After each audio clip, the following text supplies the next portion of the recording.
வணக்கம். இன்றைக்கி நம்ம பூஜைக்கு தேவையான சில பொருட்கள் வாங்கியிருக்கோம். இது பார்த்திங்கன்னா பஞ்சகவ்ய விளக்கு. இது ஒரு பீஸ் தனியாக கடையில் வாங்கினா ரூ. 10 15 சொல்லுவாங்க. இந்த டப்பாவில் பார்த்திங்கன்னா மொத்தம் 12 பீஸ் இருக்குது. இந்த டப்பாவே பார்த்திங்கன்னா ரூ. 70 தான் லாபம். அதனால் நான் 2 டப்பா வாங்கிக்கிட்டேன். இது பார்த்திங்கன்னா நவதானியம். நான் அடிக்கடி பூஜைக்கு பயன்படுத்துவேன். பாக்கெட் ரூ. 20. இது பார்த்திங்கன்னா பத்தி குச்சி பொருத்தி வைக்கிறதுக்காக வாங்கினேன். பார்க்க தாமரை மாதிரி ரொம்ப அழகாக இருந்துச்சு. இதோட ரேட் பார்த்திங்கன்னா ரூ. 30. அடுத்து பார்த்திங்கன்னா நான் விளக்கு மாடை வாங்குறதுக்காக போயிருந்தேன். ஆனால் நான் எதிர்பார்த்த மாதிரி அங்கே இல்லை. ஸோ இது இருந்துச்சு. நில விளக்கு வைக்கிறதுக்காக வாங்கியிருந்தேன். இதுக்குள்ளே எண்ணெய் ஊற்றி திரி போட்டு கிளாஸ் போட்டு வச்சிட்டோம்னா காற்றுக்கு அணையாமல் இருக்கும். ஒரு பீஸ் ரூ. 60. நான் 2 பீஸ் வாங்கினேன் 2 சைடு வைக்கிறதுக்காக.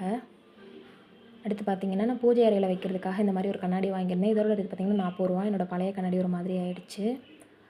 இதுவும் அதே மாதிரி தான், அதை விட கொஞ்சம் பெருசு. இதோட ரேட் பார்த்திங்கன்னா ரூ. 60. பார்க்க ரொம்ப அழகாக இருந்துச்சு. அடுத்து பார்த்திங்கன்னா வெட்டி வேர் வாங்கியிருக்கேன். ஒரு பாக்கெட் ரூ. 35. நான் 2 பாக்கெட் வாங்கியிருக்கேன் மாலை கட்டுறதுக்காக. கட்டின மாலை பார்த்திங்கன்னா ரூ. 350. ஸோ நானே கட்டி